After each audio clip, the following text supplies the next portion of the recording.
एक घर में दो चेहरे। रात के सन्नाटे में वह घर हमेशा की तरह बाहर से शांत दिखता था। वही पुराना गेट, दीवार पर चढ़ी हुई बेलें, आंगन में तुलसी का पौधा। देखने वाला कहता, साधारण सा खुशहाल परिवार है। मगर उस घर के भीतर दो चेहरे रहते थे। एक जो दुनिया देखती थी और दूसरा जो अंधेरे में सांस लेता था। सुबह होते ही सरिता उठ जाती, रसोई में चाय की कितली चढ़ाती, पराठों की खुशबू फैलती, सास ससुर के पैर छूना, पति के लिए टिफिन बांधना, बच्चों के बाल गूंथना, सब कुछ इतना सधा हुआ कि पड़ोस की औरतें मिसाल देती, कितनी संस्कारी बहू है सरिता। वे कहती, सरिता मुस्कुरा देती। उसकी मुस्कान भी अभ्यास से निकली हुई थी। रमेश जब घर से निकलता तो वही शांत जिम्मेदार आदमी होता। ऑफिस जाने की जल्दी, अखबार बांह के नीचे, माथे पर हल्की सी सिकन। मोहल्ले में उसका बड़ा मान था। कोई बीमार पड़ जाए तो दवा लाने वही जाता था। किसी को भी पैसे की ज़रूरत हो तो वही सलाह देता। ऐसा बेटा किस्मत वालों को ही तो मिलता है, उसकी माँ अक्सर कहा करती थी। लेकिन वही रमेश जब रात को दरवाज़ा बंद करता तो घर का दूसरा चेहरा जाग उठता। सरिता जानती थी, आवाज़ ऊंची नहीं करनी है, बच्चों को जल्दी सुना देना है, सवाल नहीं पूछने हैं। फिर भी कभी कभी गलती हो जाती थी उससे। नमक कम हो गया, दूध देर से उबला, या बच्चों ने होमवर्क ठीक से नहीं किया। बस वही एक छोटी सी चिंगारी, तुम्हें कुछ आता ही नहीं। रमेश की आवाज़ धीमी लेकिन तेज धार वाली होती। सरिता चुप रहती। चुप्पी उसकी ढाल थी, मगर हर बार ढाल भी तो टूटती। पहला थप्पड़ शादी के 6 महीने बाद पड़ा था। तब उसने खुद को ही दोषी ठहराया था। शायद मैंने जवाब दे दिया था। दूसरा थप्पड़ आया तो उसने सोचा शायद आज उसका दिन खराब था। फिर थप्पड़ गिनती से बाहर हो गए। कभी हाथ, कभी शब्द। शब्द ज़्यादा गहरे उतरते थे। घर का दूसरा चेहरा बच्चों के सामने भी कभी कभी झलक जाता था। 8 साल की पायल चुपचाप कोने में सिमट जाती। 5 साल का आरव माँ की साड़ी पकड़ लेता था। रमेश तब भी खुद को ही सही ठहराता था। बच्चों को अनुशासन दिखाना बहुत ज़रूरी है। दिन में वही घर हंसी से भरा रहता।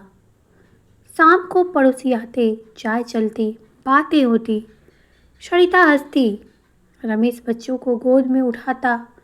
कोई सोच भी नहीं सकता था कि रात ढलते ही यही घर डर की खामोशी में भर जाता है।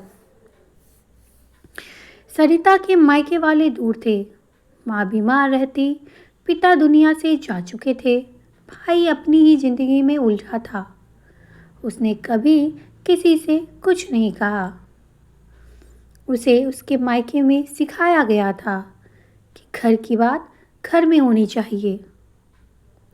एक दिन सास ने देखा कि सरिता ने लंबी बाजू का ब्लाउज पहना है, गर्मी में भी। क्या बात है, उन्होंने पूछा। इस पे सरिता ने कहा कि बस ऐसे ही। सास भी दो चेहरे वाली थी, बाहर से कठोर, भीतर कहीं नरमी।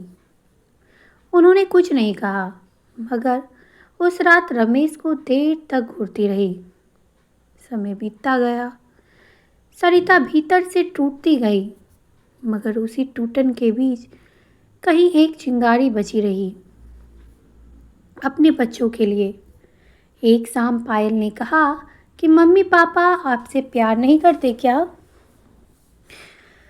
सरिता के हाथ से गिलास छूटते छूटते बचा। ऐसा क्यों पूछ रही हो तुम? जब वो चिल्लाते हैं तो आप रोती हो? उस रात सरिता सो नहीं पाई। पहली बार उसने सोचा, अगर मैं नहीं रही तो बच्चे किसके पास जाएंगे? क्या यही चेहरा वे पूरी जिंदगी देखते रहेंगे क्या? अगले दिन मोहल्ले में नई किरदार आई, मीरा। पढ़ी लिखी, आत्मविश्वासी, सीधी नज़रों से बात करने वाली। सरिता उससे जल्दी घुल गई।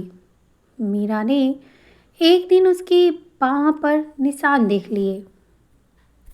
उसने सवाल किया, ये क्या है? इस पर सरिता हंस पड़ी, कुछ नहीं, टकरा गई थी मैं। मीरा ने आंखों में देखा कि अगर कभी बात करती हो तो मैं हूँ। वाक्य छोटा था कि अगर कभी बात करनी हो तो मैं हूँ। वाक्य तो बहुत छोटा था, मगर सरिता के लिए भारी। उस रात रमेश ने फिर हाथ उठाया। इस बार वजह बस इतनी सी थी कि सब्जी ठंडी थी। थप्पड़ पड़ा। सरिता गिरी। बच्चों की चीख निकल गई। शायद कुछ टूट गया, शायद डर, शायद चुप्पी। अगली सुबह सरिता ने पहली बार रमेश से आंख मिलाकर कहा कि रमेश अब नहीं। इस पर रमेश हंसा। क्या मतलब? मतलब अब हाथ नहीं उठेगा? हंसी गायब हो गई। गुस्सा आया। तुम मुझे धमकी दे रही हो? नहीं। सरिता की आवाज़ कांप रही थी। मैं खुद को बचा रही हूँ। उस दिन रमेश ऑफिस चला गया। सरिता ने मीरा को फ़ोन किया, उसे सब कुछ बता दिया। पहली बार बिना रुके, बिना शर्म के। मीरा ने उसे महिला हेल्पलाइन का नंबर दिया, वकील का पता भी दिया। डर था, बहुत डर, समाज का, बच्चों का, भविष्य का, मगर डर के साथ एक अजीब सी सुकून थी। कम से कम अब झूठ नहीं बोलना पड़ेगा, जो झूठ वो रोज़ बोलती थी।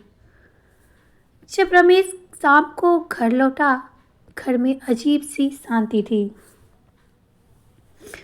बच्चे मीरा के घर थे। बच्चे कहाँ हैं? सुरक्षित, सरिता ने कहा। रमेश ने हाथ उठाया। इस बार सरिता पीछे नहीं हटी।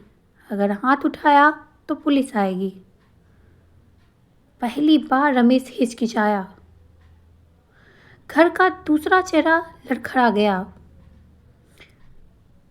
अगले हफ्ते मुश्किल थे। रिश्तेदार आए, समझाइश हुई। घर तोड़ना आसान है, सब कहते हैं। मार सहना आसान नहीं है। सरिता ने पहली बार सबको जवाब दिया। केस दर्ज हुआ। मोहल्ले में बातें होने लगी।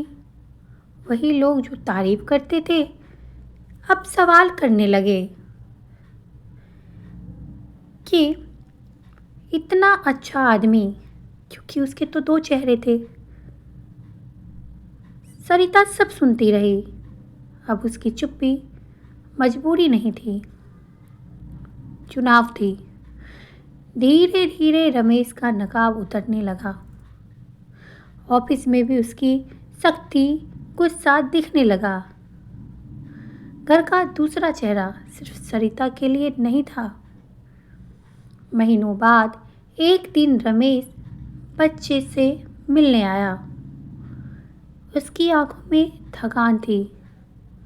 मुझे माफ़ कर दो, उसने कहा। इस पर सरिता ने बच्चों की ओर देखा। माफ़ी शब्दों से नहीं, बदलाव से होती है। क्या वे साथ आए हैं या नहीं? क्या रमेश बदल गया? वो भी पूरी तरह नहीं, मगर वह घर अब एक ही चेहरे वाला था, सच का। सरिता ने छोटे से काम की शुरुआत की थी। बच्चों को स्कूल भेजा, खुद को फिर से जोड़ा। पायल अब खुलकर हंसती थी। आरव रात को डरकर नहीं जागता था। कभी कभी सरिता पुराने घर के सामने से गुजरती। बाहर से वही लगता शांत, साधारण, मगर वह जानती थी कि दीवारों के पीछे कितने चेहरे छुप सकते हैं। उसने सीखा था, घर सिर्फ ईंटों से नहीं बनता, उसमें रहने वालों की सच्चाई से बनता है। और जब सच्चाई सामने आ जाए तो चाहे डर हो, मगर कम से कम अंधेरा तो नहीं हो। दोस्तों, आपको ये कहानी कैसी लगी? अगर आपको मेरी ये कहानी पसंद आई हो तो मेरे चैनल को सब्सक्राइब करके बेल आइकन को ज़रूर प्रेस करें।